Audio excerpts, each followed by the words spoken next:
Hello everyone, welcome to acumen.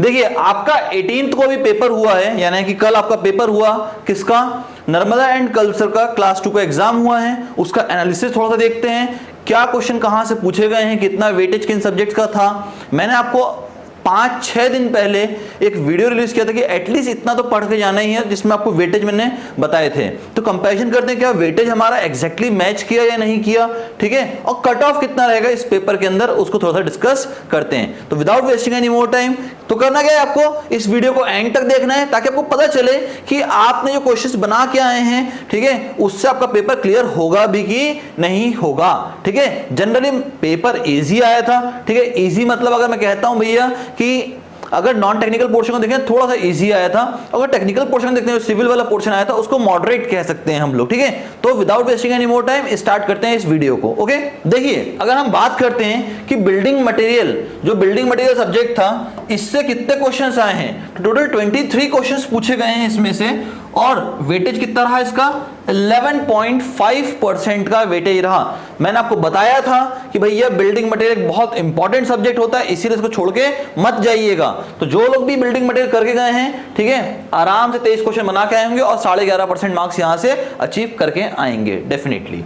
अगला subject environmental engineering. भाई नर्मदा का पेपर था, अगर नर्मदा का पेपर है और एनवायरमेंटल इंजीनियरिंग ही नहीं पूछा गया तो क्या पूछेगा, तो एनवायरमेंटल इंजीनियरिंग के क्वेश्चन पूछे गए हैं 22, जिसका परसेंटेज रहा है टेक्निकल में से 11% का। ठीक है, जो ये परसेंटेज वाइज वेटेज बता रहा हूं मैं आपको, ये 200 नंबर में से है। ठीक है, कोई 300 में से मत समझना, टेक्निकल में से बता रहा हूं 200 नंबर में से कितना परसेंटेज है। ओके, नाउ अगला है हाइड्रोलॉजी इरिगेशन। देखो, नर्मदा का पेपर था, नर्मदा का पेपर होगा, जितने भी वाटर रिलेटेड सब्जेक्ट होंगे ना, उससे ज्यादा क्वेश्चन पूछे ही जाने थे, तय था ये बात, तो भी ज्यादा क्वेश्चन पूछे जाएंगे यहां से। तो भैया यहां से कितने क्वेश्चन पूछे गए, 19 क्वेश्चन पूछे गए, जिसका एट एन एवरेज वेटेज था 9.5% का। ठीक है, अगला स्ट्रेंथ ऑफ मटेरियल, 18 क्वेश्चंस पूछे गए हैं, 9% का वेटेज है। ठीक है, काफी अच्छा वेटेज रखा है इस बार स्ट्रेंथ ऑफ मटेरियल का। और फ्लूइड मैकेनिक्स और आरसीसी से भी काफी अच्छे क्वेश्चन पूछे गए, 18 और 17 क्वेश्चन पूछे गए, दैट इज 9% एंड 8.5%। नाउ ये हरे से जो मार्क किए हैं ना, ये क्यों इंपॉर्टेंट है, क्योंकि भैया यहां से मैक्सिमम क्वेश्चन आपसे पूछे गए हैं किसके पेपर के अंदर, क्लास 2 के पेपर के अंदर, नर्मदा एंड कल्चर के। ठीक है, तो जो भी ये पर्टिकुलर पोर्शन करके गए थे उनका पेपर काफी अच्छा गया होगा। ठीक है, अगर आपका पेपर काफी अच्छा गया तो बहुत अच्छी बात है, इनका नहीं गया है डिमोटिवेट होने की जरूरत नहीं है। ठीक है, अभी हमारे पास और भी पेपर लगे हुए हैं, रोड एंड बिल्डिंग का पेपर भी है, तो डिमोटिवेट होने की जरूरत बिल्कुल भी नहीं है। नाउ अगला जियो टेक्निकल इंजीनियरिंग, एक इंपॉर्टेंट सब्जेक्ट होता है, इसको सॉइल मैकेनिक्स के नाम से भी जाना जाता है। 14 क्वेश्चंस यहां से पूछे गए, जिसका एट एन एवरेज वेटेज था 7% का। ठीक है, सिमिलरली स्टील स्ट्रक्चर, नाउ यहां से 13 क्वेश्चन पूछे गए, 6.5%। ठीक है, और सिंपल क्लॉसेस के बेसिस पे क्वेश्चन आए थे जो IS 800 के अकॉर्डिंग थे। ठीक है सर, और कौन से इंपॉर्टेंट सब्जेक्ट थे सर, देखो मिसलेनियस में क्या पूछा, उकई डैम का क्वेश्चन आ गया था, सरदार सरोवर डैम का आ गया था, ठीक है, नर्मदा रिवर का आ गया था। इन सब के जो क्वेश्चंस आए थे ना, इसको मैंने मिसलेनियस में रखे हैं। लगभग 12 क्वेश्चन पूछे गए यहां से, जिसका वेटेज रहा है 6% का। और आप लोगों के लिए पर्टिकुलर मुकेश राय ने, उसकी टीम ने, दैट इज पूरा एक्यूमेन फैमिली ने आपके लिए वीडियो रिलीज किया था, किसके लिए, इंपॉर्टेंट डैम्स, मॉन्यूमेंट्स, रिवर्स, इसका वीडियो आपके लिए रिलीज किया गया था 3 दिन पहले। और अगर आपने वो वीडियो को ढंग से देखा होता ना, तो ही आपसे ये पूरे के पूरे क्वेश्चन बन जाते, क्योंकि भाई सारे के सारा डेटा हमने उस पर्टिकुलर वीडियो में कवर किया था। आई थिंक दैट 20-25 मिनट का वीडियो था। ठीक है, तो काफी अच्छा वीडियो। देखो, हमने आपके लिए जो जो क्वेश्चंस की सीरीज निकाली थी ना, मोस्ट एक्सपेक्टेड क्वेश्चन, सर्वेइंग हो, बिल्डिंग मटेरियल हो, एनवायरमेंटल या कोई भी सब्जेक्ट हो, जिसके हमने इंपॉर्टेंट क्वेश्चन निकाले थे, उससे सीधे सीधे क्वेश्चन पूछे गए, सीधे सीधे क्वेश्चन, और जो क्लास में पढ़ाया गया वहां से भी सीधे सीधे क्वेश्चन पूछे गए। तो अगर अभी भी नहीं बन सकता भैया, तो फिर कब बनेगा, अभी भी क्लियर नहीं करोगे तो कब क्लियर करोगे भाई, आप ही के निकाला गया था पूरा। ठीक है, अगला सीपीएम, मैंने कहा था construction planning and management important subject है। जो क्वेश्चंस यहां पे बताए थे आपको मोस्ट एक्सपेक्टेड क्वेश्चन में, वही सीधे सीधे पूछ लिए गए हैं। कितने क्वेश्चन थे भैया, 10 क्वेश्चन थे पेपर के अंदर, इसका वेटेज था 5% का। ठीक है, नाउ आते हैं ये वाले सब्जेक्ट थोड़ा सा डिस्कस करते हैं, इस सब्जेक्ट को। ठीक है, इसको लाल कलर से मार्क करता हूं, आओ इस सब्जेक्ट को डिस्कस करते हैं। इसको लाल कलर से मार्क किया है। ठीक है, लाल कलर से मार्क क्यों किया सर, क्योंकि यहां पे ना, यहां पे पाप कर गया है पीएससी आपके साथ, जीपीएससी आपके साथ पाप कर गया। क्यों, ट्रांसपोर्टेशन इंजीनियरिंग सिलेबस का पार्ट ही नहीं था। ट्रांसपोर्टेशन इंजीनियरिंग सिलेबस का पार्ट ही नहीं था। पार्ट में सिर्फ था आपके सिलेबस में bridge engineering from the transportation portion. Transportation में से सिर्फ और सिर्फ ब्रिज इंजीनियरिंग आपके पूरे सिलेबस में था, ट्रांसपोर्टेशन इंजीनियरिंग तो सिलेबस का पार्ट ही नहीं था। अब सिलेबस का पार्ट नहीं था, फिर भी यहां से 9 क्वेश्चन पूछ गया, 9 क्वेश्चन, ठीक है। अब बोलोगे सर आपको कैसे पता कि भैया ये पार्ट नहीं था सिलेबस में? भाई मैंने आपको पहले भी वेटेज बताए हुए हैं, मेरे प्रीवियस ईयर क्वेश्चन बैंक में भी आपको वेटेज दिए गए हैं, ठीक है। नर्मदा का खुद का जो पूरा का पूरा डिटेल्ड सिलेबस आया था नर्मदा एंड कल्सर का, जब वैकेंसी डिस्क्लोज हुई थी तो उस समय भी सिर्फ ब्रिज इंजीनियरिंग को सिलेबस में कंसीडर किया गया था, ट्रांसपोर्टेशन इंजीनियरिंग को सिलेबस में कंसीडर नहीं किया गया था। तो भैया ये वाले जो 9 क्वेश्चन पूछे गए ना, ये out of the syllabus question थे, ये out of the syllabus question थे। इसका कोई सच्चाई से लेना देना नहीं था, क्योंकि भैया यहाँ पे ये आउट ऑफ द सिलेबस थे, ठीक है। तो मैं मानता हूं भाई ये 4.5% बहुत इंपॉर्टेंट है, ठीक है, बट यहां पे गलती नहीं करनी चाहिए थी पीएससी को। क्यों? क्योंकि यहां पे ये सिलेबस का पार्ट था ही नहीं। तो मैं चाहता हूं, ठीक है, कि भैया ये वाले 9 क्वेश्चंस के 9 मार्क्स सबको ग्रांट किए जाएं, जितने बच्चे भी ये पेपर लिख के आए हैं। ये मेरी रिक्वेस्ट है जीपीएससी से कि भैया अगर आपने यहां पे ट्रांसपोर्टेशन इंजीनियरिंग का सिलेबस में अगर इंक्लूड नहीं किया था, ठीक है, अगर आपने सिर्फ ब्रिज इंजीनियरिंग को इंक्लूड किया और अगर आपने यहां से क्वेश्चन पूछे हैं, आपने पूछ लिया भैया कि बिटुमिन का ग्रेड किस नंबर से डिफाइन करते हैं, ठीक है, स्ट्रिपिंग वैल्यू क्या होती है, आपने सारे क्वेश्चन पूछ लिए। कहां से पूछे हैं आपने ब्रिज इंजीनियरिंग से ना पूछ के आपने ट्रांसपोर्टेशन से क्वेश्चन पूछ दिए। तो मेरी एक रिक्वेस्ट है आप सबसे, ठीक है, कि भैया इसके लिए थोड़ा सा बोलें आप भी, और जीपीएससी से भी रिक्वेस्ट है भैया ये 9 मार्क्स बच्चों को ग्रांट किए जाएं, ठीक है। सारी पूरे स्टूडेंट्स की तरफ से मुकेश राय आपसे बोल रहे हैं, ठीक है, कि ये 9 मार्क्स आपको हर बच्चे को देने चाहिए। क्यों ये 9 मार्क्स हर बच्चे को देने चाहिए? हो सकता है कोई बच्चा इन 9 मार्क्स से पेपर का कट ऑफ क्लियर कर जाए और वो अपना इंटरव्यू भी क्लियर कर जाए, ठीक है। तो ये 9 मार्क्स इसलिए इंपॉर्टेंट बनते हैं। और जो आपने यहां 9 मार्क्स सेट किए ना ट्रांसपोर्टेशन इंजीनियरिंग में, ये आपने दूसरे सब्जेक्ट से ही निकाले हुए हैं। तो भैया एक तो वहां पे दूसरे सब्जेक्ट का वेटेज कम हुआ, दूसरा आपने यहां पे वो सब्जेक्ट दे दिया जो सिलेबस के अंदर ही नहीं था, तो बच्चा पढ़ के ही नहीं आया था ये सिलेबस। अब जब बच्चा पढ़ के ही नहीं आया तो क्वेश्चन तो बना ही नहीं सकता था। बात समझ में आ रही है? तो रिक्वेस्ट कर रहा हूं एक, ये 9 मार्क्स आप बच्चों को ग्रांट करिए, ठीक है। ये मेरी रिक्वेस्ट है जीपीएससी से कि भैया ये 9 मार्क्स आप बच्चों को ग्रांट करें, ओके। नाउ अगला structural analysis. Structural analysis again एक इंपॉर्टेंट सब्जेक्ट है, but as per Narmada and culture इतना इंपॉर्टेंट नहीं है वेटेज वाइज, बट फिर भी 9 क्वेश्चन पूछे गए यहां से, जिसका एट एन एवरेज वेटेज था 4.5% का, ठीक है। अगला surveying, estimation, costing and bridge engineering, 8 question, 4 question, 4 question, 4%, 2%, 2%। तो ये आपका पूरा का पूरा डिटेल्ड वेटेज एनालिसिस था। कहां से? टेक्निकल बैकग्राउंड से, फ्रॉम नर्मदा एंड कल्सर पेपर ना। जब मैंने आपको पूरा का पूरा वेटेज बताया था 5 दिन पहले कि भैया इतना तो करके चले जाना आपका पेपर क्लियर हो जाएगा, तो कुछ बच्चों ने बोला कमेंट में, एक आध 2 बच्चे थे या कॉम्पिटिटर थे, पता नहीं कौन थे, कि ये वेटेज गलत लग रहा है हमको, कि यहाँ पे इतना नहीं हो सकता, ठीक है, इससे ज्यादा वेटेज होगा। मैंने उस समय भी कहा था ये बिल्कुल करेक्ट वेटेज है, क्योंकि मैं जब वेटेज निकालता हूं तो बहुत सोच समझ के वेटेज निकालता हूं, ठीक है। तो जरा देख लेते हैं यार वेरिएशन कितना रहा है वेटेज में, ठीक है, वेरिएशन कितना रहा है वेटेज में वो भी देख लेते हैं, वेरिएशन कितना रहा है वेटेज में वो भी देख लेते हैं जरा। आइए, ये वो सब्जेक्ट्स थे जो मैंने आपको बताए थे, लगभग 13 सब्जेक्ट्स थे,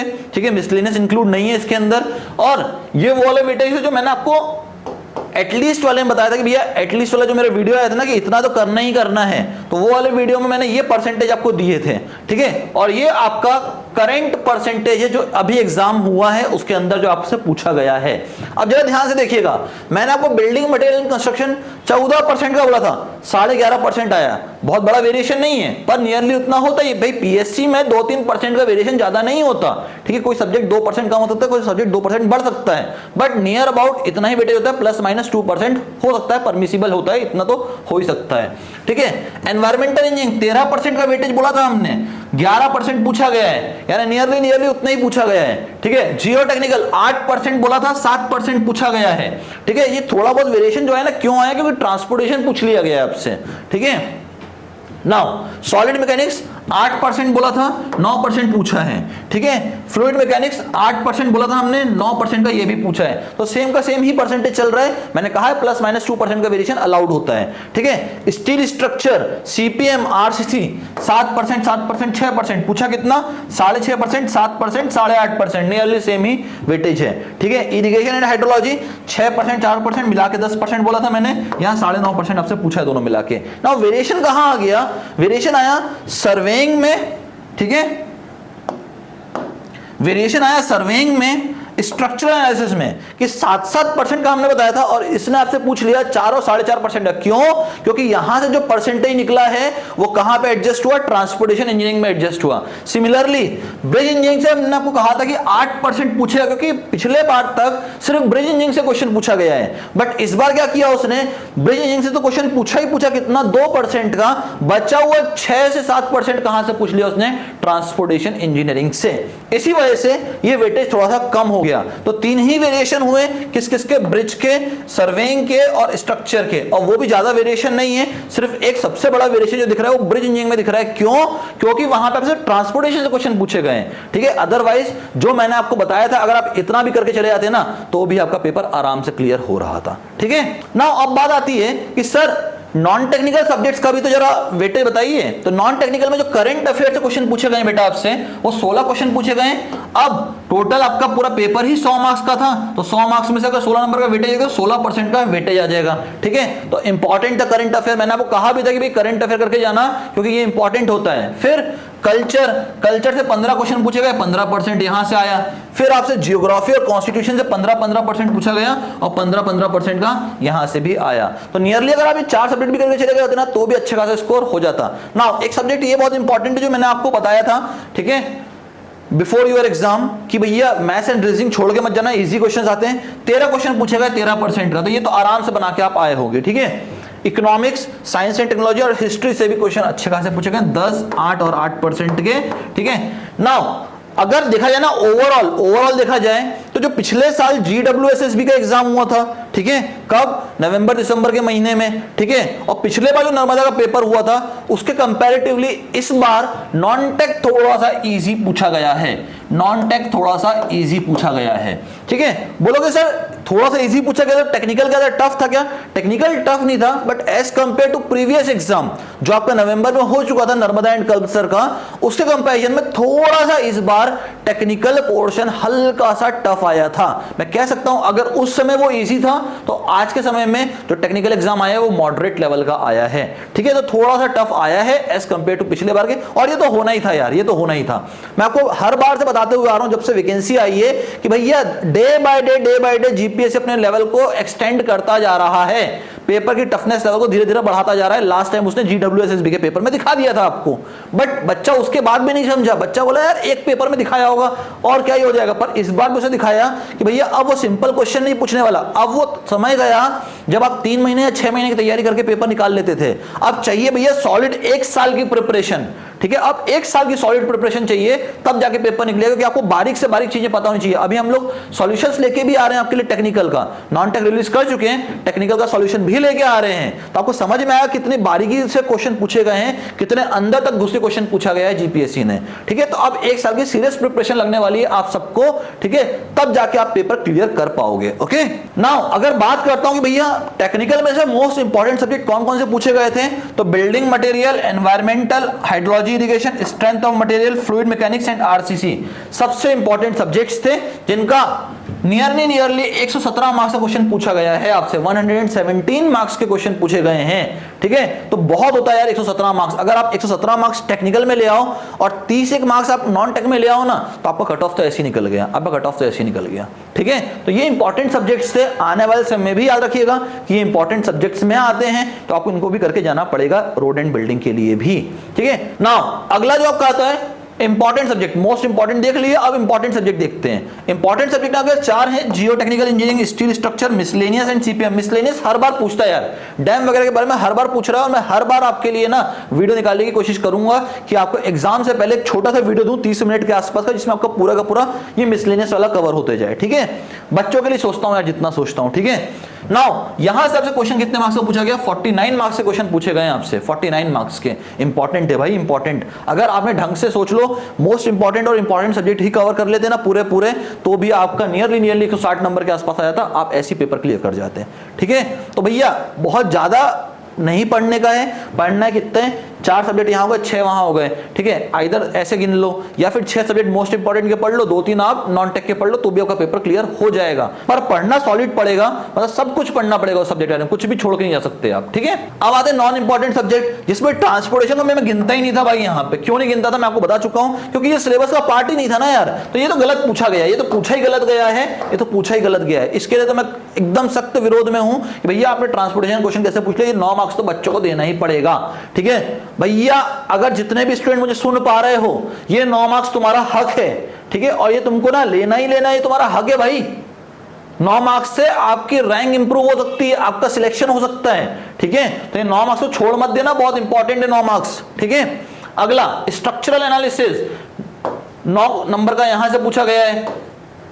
सर्वेइंग 8 नंबर का यहां से, एस्टिमेशन कॉस्टिंग 4 नंबर का यहां से, ब्रिज इंजीनियरिंग 4 नंबर का यहां से। नियरली 34 मार्क्स का नॉन इंपॉर्टेंट सब्जेक्ट से भी पूछा गया है।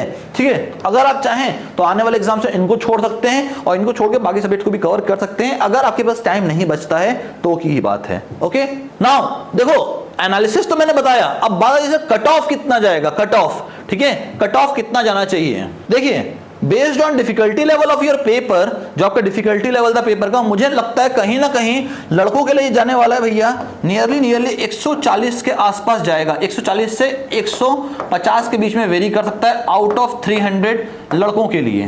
थोड़ा सा बढ़ेगा कट ऑफ इस बार थोड़ा सा कट ऑफ बढ़ जाएगा, क्योंकि आपका टेक्निकल ठीक ठाक पूछा, बट नॉन टेक बहुत इजी पूछे, थोड़ा सा कट ऑफ इस बार बढ़ने के चांसेस हैं। लड़कियों के लिए वही जो आसपास का कट ऑफ रहता है, कितना? 110 से 115 मार्क्स के आसपास लड़कियों के लिए। ये ओपन कैटेगरी में है, ये ओपन कैटेगरी में। इतने पे अगर आपका आ जाता है ना, तो नियरली चांसेस बन जाएंगे कि आपका हो जाए। ठीक है, बट अगेन ये एक्सपेक्टेड कट ऑफ है, एक्यूरेट कट ऑफ नहीं है, एक्सपेक्टेड है। मैं एक्सपेक्ट कर रहा हूं इतना, क्योंकि मैंने जितना भी देखा कितने बच्चे पेपर देने आए थे, ठीक है, पेपर का डिफिकल्टी लेवल क्या है, उन सब के हिसाब से अगर पूरा गणित बैठाया तो इतना ही बनता भैया 140 से 150 number out of 300 for unreserved category male category के लिए, और फॉर अनरिजर्व्ड फीमेल कैटेगरी के लिए 110 से 115 नंबर का कट ऑफ बनता है यहां से। ठीक है, नाउ नए बैचेस स्टार्ट होने जा रहे हैं, किसके लिए भैया? आपके रोड एंड बिल्डिंग के लिए, और जो अपकमिंग एग्जाम है किसके? 2023 के लिए नए बैचेस स्टार्ट होने जा रहे हैं 20 सितंबर से, 20 सितंबर से स्टार्ट होने जा रहे हैं। ठीक है, अगर ज्वाइन करना चाहते हो तो लिंक मैंने आपको डिस्क्रिप्शन बॉक्स में भी दे दी है। अगर वहां से नहीं जाना चाहते हो तो ये QR कोड है, इसको स्कैन करिए और आप सीधा एक फॉर्म आएगा, भरिए और ज्वाइन करिए फटाफट से। ठीक है, ये नंबर भी दिए हुए हैं मैंने नीचे आपको, अगर आप चाहें तो इस नंबर पे भी कांटेक्ट कर सकते हैं। देखो मैंने आप लोगों के लिए ना फ्री कंटेंट क्यों खोला था, क्योंकि भैया आप सबके सब पढ़ के जाएं और पेपर लिख के आए। फ्री कंटेंट सबको दिया, मैंने सबको दिया। नियरली आप ये मान के चलो 2500 से ज्यादा कैंडिडेट ने फ्री कंटेंट मेरे यहां से लिया। 2500 से ऊपर कैंडिडेट ने फ्री कंटेंट लिया। जो प्रीवियस ईयर क्वेश्चन बैंक मैंने रिलीज किया ना, वो जिस दिन रिलीज किया उसी दिन 500 कॉपी सोल्ड आउट हो गई। उसके बाद भी हमने काफी स्टॉक्स को और मेंटेन करते गए, बच्चों को सप्लाई करते गए, तो बहुत PYQ भी सोल्ड आउट हुई। तो ये सब किया क्यों गया था? आपके लिए कि भैया आप अपना पेपर अच्छे से दे के आओ। और जितने बच्चे भी पेपर दे के आए ना, उन सबका मैसेज आया मेरे पास कि सर बहुत अच्छा पेपर गया है, इस बार पेपर क्लियर हो जाएगा, इस बार पेपर आराम से क्लियर हो जाएगा हमारा। ठीक है, तो आप सबके लिए फ्री कंटेंट रिलीज किया गया था, क्यों? ताकि आप पढ़ के जाओ। ठीक है, अब करना क्या है, अब फ्री कंटेंट से काम नहीं चलेगा, क्योंकि फ्री कंटेंट में मैंने आपको लिमिटेड चीजें दी थी कि भैया आप इतना पढ़ के जाओ, समय भी लिमिटेड था। अब मैं आपसे चाहता हूं भैया सबके सब रेगुलर बैचेस को ज्वाइन करो, डिटेल में पढ़ते हैं और डिटेल में पढ़ के एग्जाम को खत्म करते हैं यार, एग्जाम को क्रैक करते हैं और जॉब लेते हैं सीधा सीधा। ठीक है, तो ज्यादा टाइम पास करने की जरूरत नहीं है, अब फटाफट से बैच में रजिस्टर करो और बैच में रजिस्टर करके पढ़ना स्टार्ट करो। ठीक है, नाउ अब जो लोग भी भैया चाहते हैं कि सॉल्यूशंस का वीडियो हमको मिले, ठीक है, एनालिसिस का वीडियो तो आपके सामने चल ही रहा है, मोस्ट एक्सपेक्टेड क्वेश्चन की वीडियो आपको अगर ऑन रखवाने तो कमेंट में लिख के बोलोगे भैया अभी तक मोस्ट एक्सपेक्टेड क्वेश्चन के जो वीडियो आपने रखे हैं उन्हें एक्टिव रखिएगा। ठीक है, आप कमेंट करिए भैया कि अगर आपको एक्टिव चाहिए कि नहीं चाहिए, नहीं तो मैं उसको डीएक्टिव भी कर सकता हूं। ठीक है, आप बताइए मुझे कि मोस्ट एक्सपेक्टेड क्वेश्चन की वीडियो आपको एक्टिव चाहिए कि नहीं चाहिए। ठीक है, और YouTube चैनल को सब्सक्राइब जरूर कर लो भाई, आपको सारी नोटिफिकेशन यहीं पे मिलने वाला है, सारा नोटिफिकेशन यहीं पे मिलेगा। जितना भी अभी तक सॉल्यूशन किसी ने रिलीज नहीं किया, हमारे इंस्टीट्यूट आपके सॉल्यूशन भी ले आया सेम डे पे आपके लिए। रीजनिंग एप्टीट्यूड का ले आया था, ठीक है, एप्टीट्यूड रीजनिंग जो आपका होता है पोर्शन, उसका सॉल्यूशन ले आए थे हम लोग। ठीक है, नॉन टेक्निकल का सुबह ही रिलीज कर दिया आपके लिए। ठीक है, टेक्निकल का भी मोस्ट प्रोबेबली रिलीज हो जाएगा, ठीक है। जल्द से जल्द रिलीज करने की कोशिश कर रहे हैं, काम चल रहा है, टीम पूरा उस बैकएंड पे वर्क कर रही है, ठीक है। वो भी अब रिलीज जल्दी से हो जाएगा। तो आपको सब कुछ बता दिया, इवन एनालिसिस भी ले आया आपके लिए, क्योंकि मुझे पास काफी बच्चों का मैसेज आ रहा था, सर कट ऑफ कितना है, कट ऑफ कितना है, कट ऑफ कितना है। मैंने कहा बता रहा हूं भैया, आन दो, आता हूं लाइव, फिर बताता हूं कितना कट ऑफ जाने वाला है, ठीक है। तो यूट्यूब चैनल को सब्सक्राइब करो यार, इसकी भी लिंक मैंने डिस्क्रिप्शन में दे दी है, अगर आपको यहां से दिक्कत हो रही हो स्कैन करने में, तो ठीक है। नाउ हर वीडियो का अपडेट कहां मिलेगा?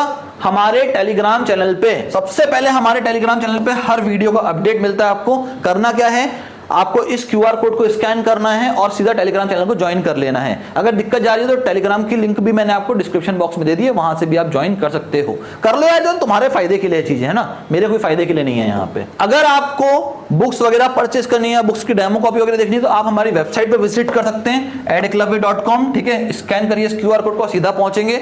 नहीं चाहते इसको स्कैन करना तो इसकी भी लिंक मैंने आपको डिस्क्रिप्शन बॉक्स में दे दी है, ठीक है ना। बताने की जरूरत नहीं है कि ये हमारा ऑफिशियल एड्रेस है, हमारा कॉन्टैक्ट नंबर है, आप कॉल कर सकते हो। बच्चे वैसे ही कॉल करते हैं, ठीक है। आजकल तो बच्चे मुझे डायरेक्ट कॉल करने लग गए हैं, यहाँ पे मेरे नंबर नहीं है, उसके बाद भी बच्चे मेरे से डायरेक्ट कांटेक्ट करने लग गए हैं, पता नहीं कहां से कांटेक्ट नंबर जुगाड़ ले रहे हैं, ठीक है। और सीधा बात कर रहे हैं कि सर वो कट ऑफ कितना जाने वाला है, सर एग्जाम में जाने से पहले कौन कौन डॉक्यूमेंट ले जाने चाहिए, सब चीजों के लिए भाई फोन आ रहे हैं बच्चों के, ठीक है। चलो अच्छी बात है, बच्चे सीरियसली ले रहे हैं प्रिपरेशन को, ये बहुत इंपॉर्टेंट है। दूसरा जो मैंने एक चीज देखी ना यार, यहाँ पे अभी भी सीट की ऑक्यूपेंसी जो आपके एग्जामिनेशन हॉल में थी ना, वो 50% थी। अभी भी सीट की ऑक्यूपेंसी जो एग्जामिनेशन हॉल में थी ना बेटा, वो 50% की ही थी। मतलब अभी भी कॉम्पिटिशन ज्यादा बढ़ा नहीं है भाई।